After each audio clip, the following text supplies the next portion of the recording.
So here in this video, we are going to go over everything you need to know for Tesla stock this week, but most importantly, what to expect out of the broader markets. Now, I think Tesla could start off this week on a pretty bullish note, given the huge demand that it looks like we are now seeing for the Model Y, following Tesla's choice to introduce that 1% APY financing rate for the rest of May for the Model Y. And I will discuss that and what kind of impact that will likely have on Tesla stock. But we do have some huge earnings this week as well, most notably from Walmart. I think that could be a smoking gun, if you will, for the consumer and what's coming next for the economy. Walmart actually was the smoking gun, if you will, for the consumer back in 2007. And the day that Walmart warned huge about the consumer was the day the markets really started to fall back in 2007. Now, I don't know if that happens again. I don't know exactly what Walmart is going to say, but if there's any company that knows about the consumer, it's Walmart. Now, we do have a big speech from Powell coming this week. I will highlight that, put that into perspective, what that means for our markets, and CPI, retail sales, a bunch of other data points. So we're going to go ahead and get into all of this information. The only thing that I ask you to do is hit that like button and subscribe to the channel. But I actually want to start this video off with a clip from Strat. Now, Strat tends to be very bullish on markets, but they don't sound as bullish as they normally do. And after the end of this clip, I will highlight a couple different important points that Mark Newton makes here that need to be highlighted. Longest winning streak since December and is now approaching. Dow's on its longest winning streak since December and is now approaching 40,000. Let's take a closer look now at the charts. Joining us is Mark Newton, Strat, Global Head of Technical Strategy. What, you get a couple of jobs reports, I guess, a claims number that goes up. And our cuts, is that what's causing, is that what's doing? I know it's technical. You're not really a fundamental guy, but the attitude kind of changed back again, didn't it, to a possible cutting scenario?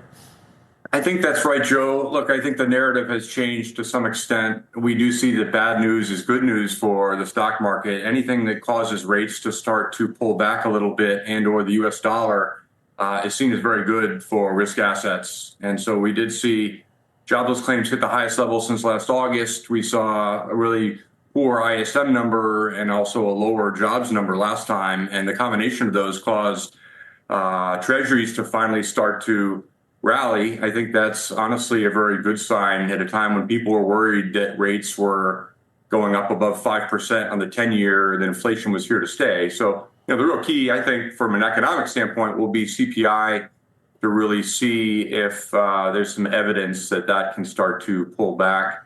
Technically the market's in very good shape here. Breadth is, largely, we see about, over 70% of the stocks above their 200-day moving averages. That's a very good sign. And it hasn't been technology. That's what's been interesting. We've seen other sectors start to participate, and you see financials, industrials, materials, even utilities, which is largely an AI-driven theme as to why that sector is moving. But it's gotten to be a lot more broad-based, and so that gives me some comfort that this actually can continue, and we are sort of in a sweet spot at the time when, the economy is chugging along, and there are few signs that it might be starting to pull back and tail off a little bit, but I don't think it's that dramatic. Is there any reason to think that that growth or a slowdown in labor, in what we see on the first Friday of every month, will that definitely translate into to cooler inflation numbers? It's not, doesn't mean it has to be that way, does it? Yeah, look, I think it's always very difficult to take economic data and try to, pinpoint exactly what the market's going to do. I would say the labor market is we're seeing evidence of the starting of some cooling. We certainly don't see rapid unemployment, and I think the market knows that, and that's certainly a good thing. But the recent data has confirmed, I think, Powell's dovishness, and I think the market still is on pretty good footing. I mean, technically, we're in, as I said, very good shape. You just have to look at the sector rotation and what's happening. And technology, even though it's pulled back a little bit, has not really we're not seeing a massive decline in most tech. It's stabilized, and stocks like Apple have begun to start to break out, and that's a very important piece for the S&P and for QQQ. So how's the sentiment, bullishness, bearishness, and as far as election years, we're up, I think, 9% at this point so far. What does that indicate for the remainder of the year going into November? Historically, when we've seen 5 straight months of gains, and obviously April was down, that usually is very, very good heading in for the balance of the year. The average gain is about 16% starting in, April into the end of the year, and April was down 4%. So that usually is very good. But, we still have 2 wars. There's a lot of contentiousness, a lot of, the climate is very poor right now in terms of being an election year. People are very unhappy, and in general, that type of negativity is very, very good for the market. So sentiment has contracted. We saw those 3 weeks of decline in the market from late March into April caused a lot of the polls to get almost neutral from pretty bullish levels. But I would argue that there's a lot of people still on the sidelines. A lot of institutions are not going fully into the market simply because tech hasn't really been working that well. But there's really a lot of other parts of the market that are doing well. We had someone on yesterday saying that a lot of the gains are in the Magnificent Seven. We've heard that a lot, and that was one of the reasons that maybe this is questionable. You just said the breadth is much better. When did the breadth start improving, and what gives you that? What's the metric underneath that? Well, the breadth started to be good at the tail end of last year. I mean, when we saw the rally from October into the end of the year, we saw a pretty broad-based rally, and it's much, much different heading into 2024 than it was, of course, heading into last year. And so we see, a lot greater stocks above their longer moving averages. So that's when I say breadth, I say, when you see more than 3/4 of the market above their longer-term 200-day moving averages, that's normally a pretty good sign for the market. And so it doesn't. Yes, having technology participate is important, but when it doesn't, to see other groups like financials, healthcare, obviously has been a little bit of a laggard, and now that's starting to show some minor evidence of bottoming out. So, there's certain metrics that you can measure breadth when you look at advanced declines and this and that, but we're just looking at longer term gauges of how to look at the market. And do you use some technicals on the 10-year? What is that indicating to you?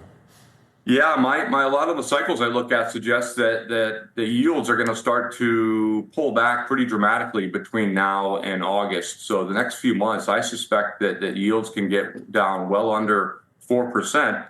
Which would be a surprise to many people, but I think that also means that maybe this recent trend of economic softening might continue, and so we'll see. To me, it doesn't matter how many cuts there are; a lot of that's irrelevant. But it is, the 10-year, if it gets under 4.35, and right now we're around 4.45, 4.50, so we're getting very, very close to a time when yields are really going to start to pull back a lot more sharply. And the dollar should follow suit. So it's going to be a good time for emerging markets. We've seen some initial signs of China starting to bottom and rally up those lows. And, honestly, I'm very optimistic over the next 6 months. This won't always be the case, but potentially into next year. But I think for now, I'm very bullish this year. I think we're in a sweet spot. Small caps and mid caps have started to make a little bit of progress off their lows. It's going to take a bit for those to really participate to the extent that I think we would all like, but it's a moving in the right direction. So when I heard that clip on CNBC last night, I was like, you guys have to hear that, because they sound a lot more conservative maybe than they otherwise would have. Of course, Mark Newton, he's still bullish. Strat tends to be bullish over the long term, even when the markets are terrible, or in 2022, they were very, very bullish as well. But it sounded a lot different. Strat finally is acknowledging the weakness that you're seeing out in the economy.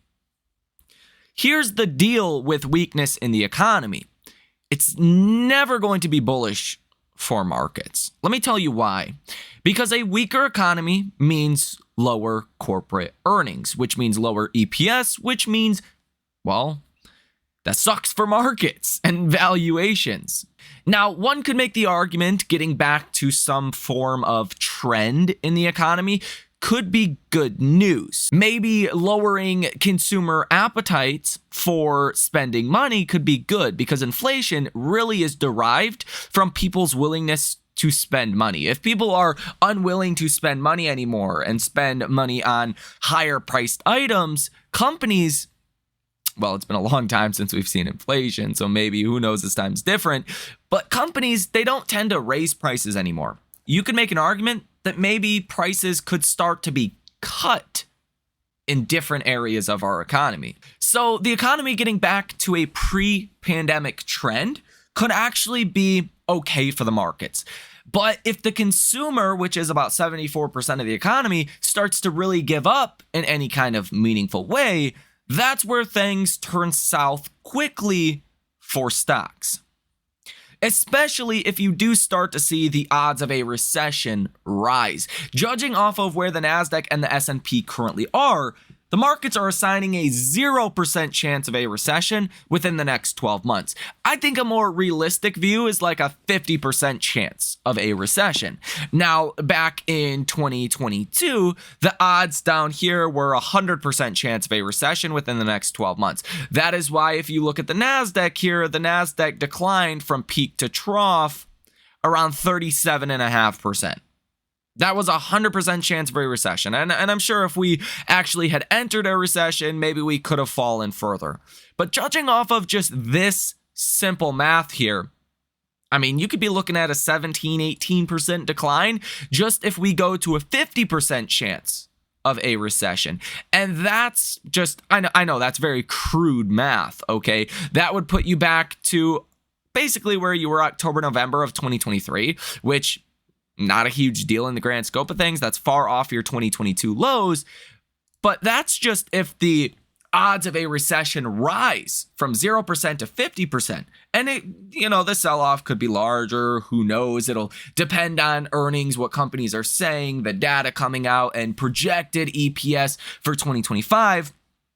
But I struggle trying to find the bullish catalyst when expectations are already so high for EPS and for corporate earnings, and when expectations are at 0 for a recession within the next 12 months.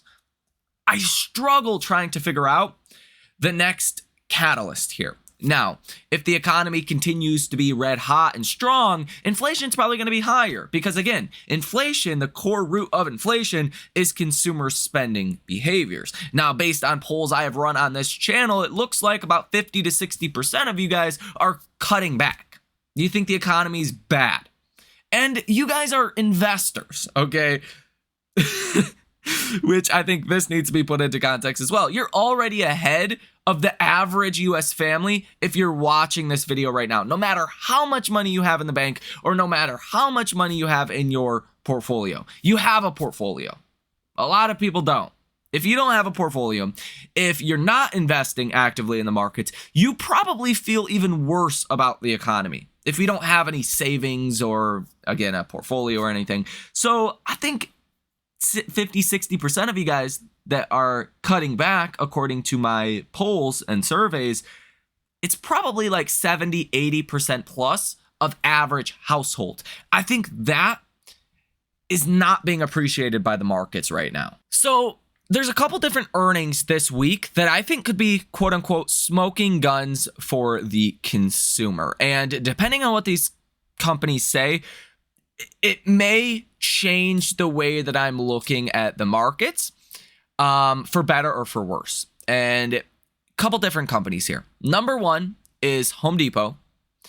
Now, I think this one's less important because this is obviously focused around homes and construction, things of that nature. We already know construction is not in the greatest place. We already know people are not rushing out to go do, DIY home projects, right? That's not first of mind for people that are struggling. So I don't really think Home Depot is going to be too important, just judging the overall consumer. On the other hand, Walmart Thursday pre-market is the smoking gun. Back in 2007, back on August 15th, 2007, this article was put out by Bloomberg. It says the implications of Walmart's warning. The retail giant lowered its profit forecast for the rest of 2007 in part because of the rising economic pressures on consumers. It says here on August 14th, Walmart stores provided a bleak outlook for the second half of the year, even as it reported record sales and profits. Yikes. That's not good. They cited rising interest rates and gas prices that took a toll on paychecks. These days, it's not so much gas at the pumps. Obviously, that's expensive and it fluctuates day by day. But these days, there's pressure on paychecks from everything, from car insurance, from rents, from food. You ever try to feed yourself and your family at the grocery store? Holy guacamole, it's expensive. All of these things, I think, are bigger pressures on the consumer than even what you've seen back in 2007. Like, this is bad. And you can sit there and say, yeah, well, wages are catching up, blah, blah, blah. They're not. Let's be honest. Wages have nowhere close to have caught up or kept pace with inflation. Now, let me just put this into a little bit of perspective and just how bad the inflation has been. So, I had my first child on August 31st, 2020. So before the inflationary pressures really started to pick up. And I have picture proof showing that a can of formula, this kind of formula, was $19.99 in the stores. Okay. Today, what you get for $20 is this. This can has 12.4 ounces of powder formula in it. This can has 30.8 ounces. That is more than a 100% inflation in formula in 4 years. And I should say my son was born on May 20th, 2023. So just a 4-year difference has done this. Wages have not caught up with this, and he goes through this like every 2.5 days. Now, Walmart stock is sitting close to all-time highs. There may or may not be a trade for Walmart's earnings. Maybe, but I just want to know what Walmart has to say about the consumer. In fact, take a look at what happened on August 14th, 2007. The S&P was down 1.53%. The next day fell 1.38%. The next day hit a short-term bottom. You rallied until the Fed chairs warned Congress in early October, about a coming economic slowdown. And then what happened? Stocks went down the toilet. So it took some time after McDonald's did give this warning about the consumer, or Walmart gave this warning about the consumer. McDonald's has warned about the consumer now for the last 2 quarters, but they were eventually proven correct. And there was a slowdown and thus a recession. And let's just be honest, if Walmart says anything negative about the consumer, in which they did back in 2007, lowers guidance, whatever the case is,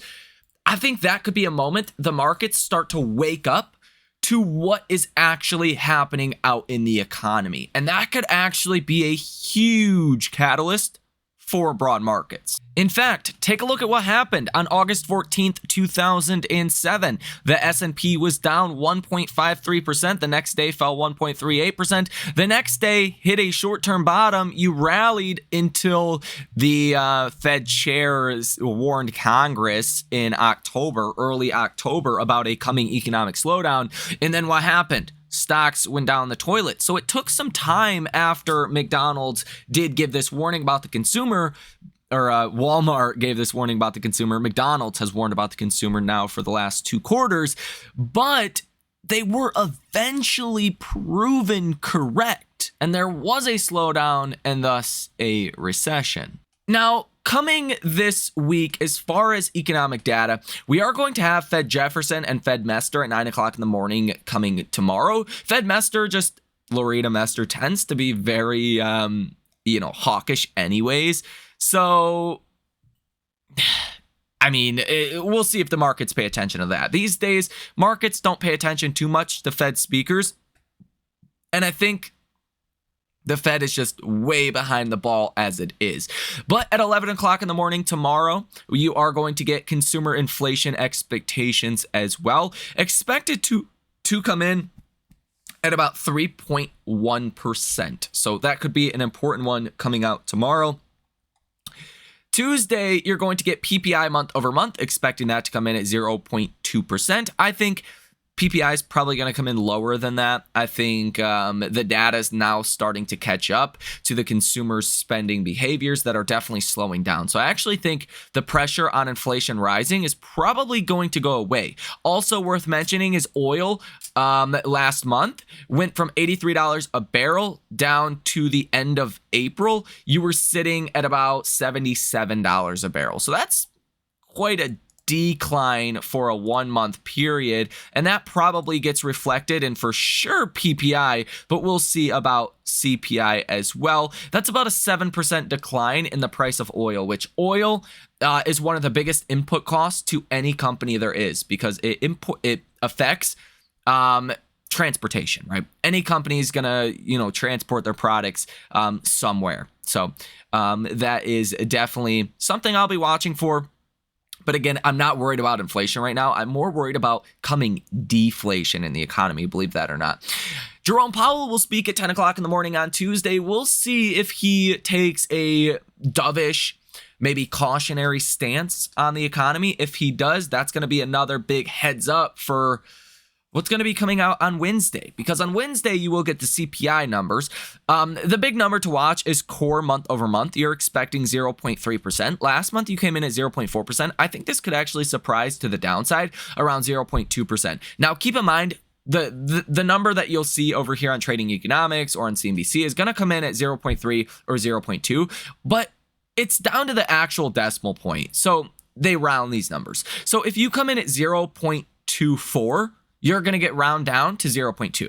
If you come in at 0.34, you're going to get rounded down to 0.3. If you come in at 0.35, you're going to get rounded up to 0.4. So you really want to see what the actual decimal point, the actual number itself comes in as, because you could be on the high side of expectations or the low side of expectations and still get a 0.3% number. But a 0.25% number rounded up to 3 is going to be a lot better for markets than a 0.34 number rounded down to 3. Hopefully that makes some sense. There can be half of 1 point rounding that takes place here. So rounded, down, not great. Well, better, okay? Rounded up, not going to be as good. Okay, so keep that in mind.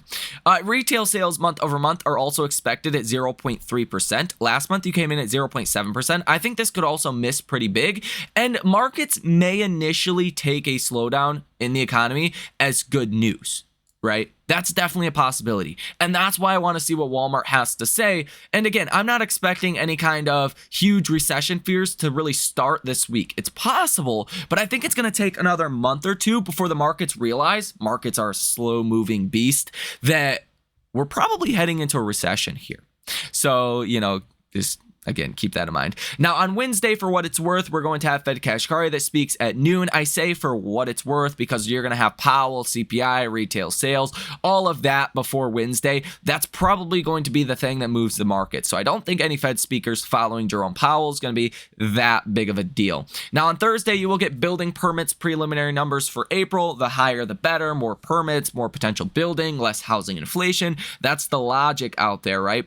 Initial jobless claims last week came in about 17,000 higher than expectations, and that's something to be watching for coming Thursday. Expecting a number of, let's see, about 225,000. If that comes in higher again, initial jobless claims seen as a leading indicator to the employment market, and again, something that maybe the Fed already has the data on, and that's why I want to see if Jerome Powell is dovish, if he's taking a hawkish approach, if he's talking about cutting rates sooner.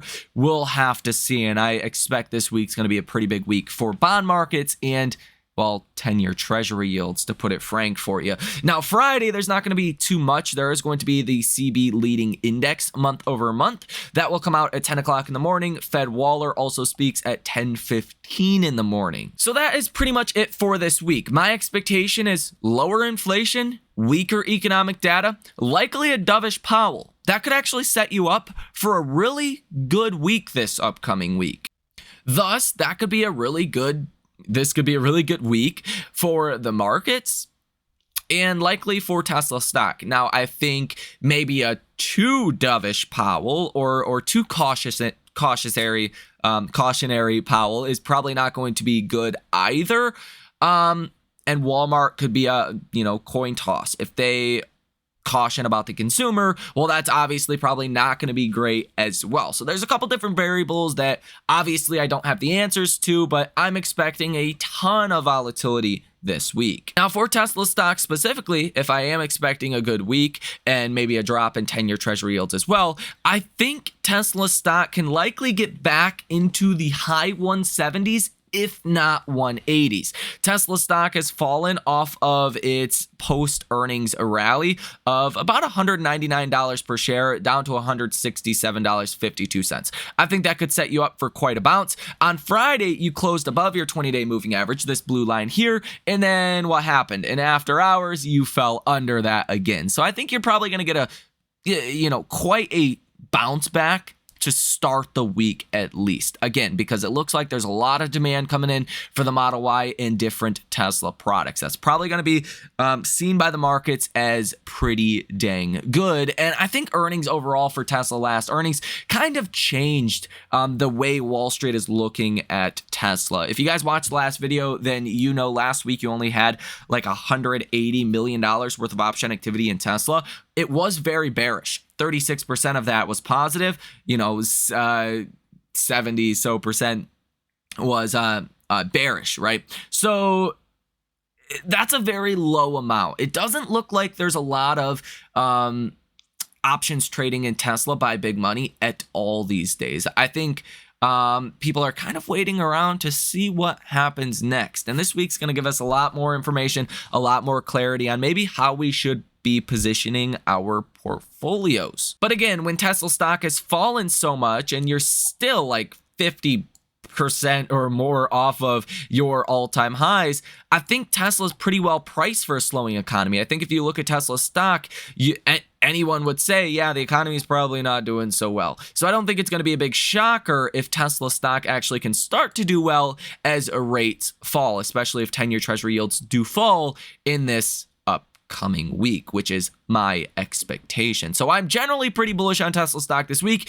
I think 160 would be that low if this week is just taken as a negative week and you see a broader just market sell-off. But I do think Tesla stock could retake the 180 level, potentially as high as 188 this week, if this week is taken as, bullish or good news for Tesla stock. Let me know what you think about this information down below in the comment section. Hit the like button as well as subscribe to the channel. You guys have a fantastic rest of your day. If you guys want to come trade with us live in real time, check out that link down below in the description of this video. Tonight, I will be going over some of the specific trades I'm looking at that could be a once-in-a-decade trading opportunity in the bond market. So check that out if you guys would like to. Link down below in the description of this video. Obviously not financial advice. Anything can happen. Blah, blah, blah. We'll have to wait and see. But even that clip from Mark Newton suggests that this trade that I'm looking on, putting on the portfolio, well, even if markets go up, markets go down, the economy,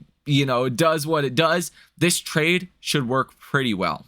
So let me know what you think down below in the comment section. You guys have a great rest of your day, and I will see you in the next one.